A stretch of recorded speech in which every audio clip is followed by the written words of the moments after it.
On a aussi la possibilité de définir une fonction qui retourne plusieurs types en fait. Donc pour définir une fonction qui retourne plusieurs types, moi je vais utiliser, on va faire func. Donc je définis ma fonction avec le mot-clé func. Je vais lui donner un nom, retour. Je vais l'appeler retour multiple. C'est juste pour l'exemple. Donc il va retourner, il va prendre en paramètre x, y qui est un entier, et ensuite il va devoir retourner deux entiers. Donc on va mettre entre parenthèses virgule, entre parenthèses encore. Voilà. Donc là, dès qu'il rentre, on fait un return. On va retourner simplement. Donc je fais return, je retourne x et je retourne y, tout simplement. Voilà. C'est juste pour voir ensemble comment retourner plusieurs valeurs. Donc là, cette fonction-là va me permettre de retourner retour multiple. Bon, on va retourner x fois 2 et puis on va retourner x fois y fois 3. Voilà, on retourne x fois 2, y fois 3. Donc pour comment déclarer, on va faire encore la même chose. Bon, là je vais faire multiple. Je vais définir la fonction, je vais l'appeler multiple, 2 points égal. Là je fais retour, je mets le nom de ma fonction retour multiple et puis je mets mes différentes valeurs, mes différents paramètres. Voilà. Bon, ici c'est retour multiple, mais il faut deux valeurs vu qu'il doit retourner deux valeurs, donc il faut mettre deux variables en fait. Donc je fais retour multiple, je fais multiple A et puis multiple B. Voilà. Donc on retourne donc dans multiple A, dans la variable multiple A, on va retourner la première valeur, le premier retour qui est là, x fois 2, donc 6 fois 2. Et puis dans multiple B, on va retourner 7 fois 3. Voilà, donc on va afficher à l'écran, vous allez voir.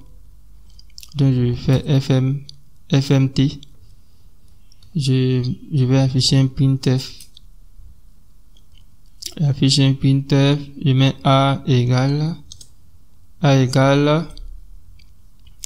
pourcentage d anti/n et puis b égale pourcentage d anti/n. Maintenant multiple, bon j'ai mal écrit, désolé, multiple a virgule multiple b. Voilà. Donc on va exécuter encore pour voir ensemble le résultat. Donc vous voyez, on nous dit que a égale 12, b égale 21. Donc ça fonctionne très bien.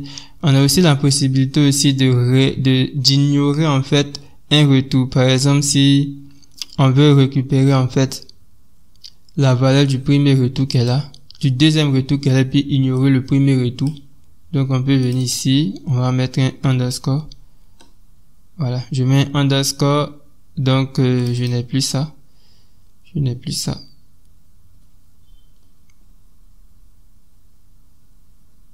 Donc ici, je vais retirer ça, je mets point d'interrogation.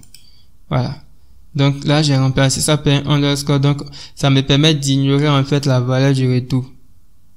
Donc il va simplement retourner la valeur de y fois 3, c'est-à-dire 7 fois 3, il va mettre ça dans multiple b. Donc on va réexécuter. Voilà, quand j'exécute, vous voyez que c'est marqué a égale point d'interrogation, b égale 21. Voilà. Donc on va s'arrêter là pour cette vidéo. Pour ne pas être trop long, nous avons vu comment définir des fonctions. Dans les prochaines vidéos, nous allons voir ensemble comment créer un module en Go. Genre comment définir en fait cette fonction là dans plusieurs répertoires différents, parce que là si on essaie de créer peut-être un nouveau package, je vais l'appeler function. Je vais créer un nouveau package, vous allez voir que ça va générer des erreurs. Voilà. ici je vais l'appeler addition.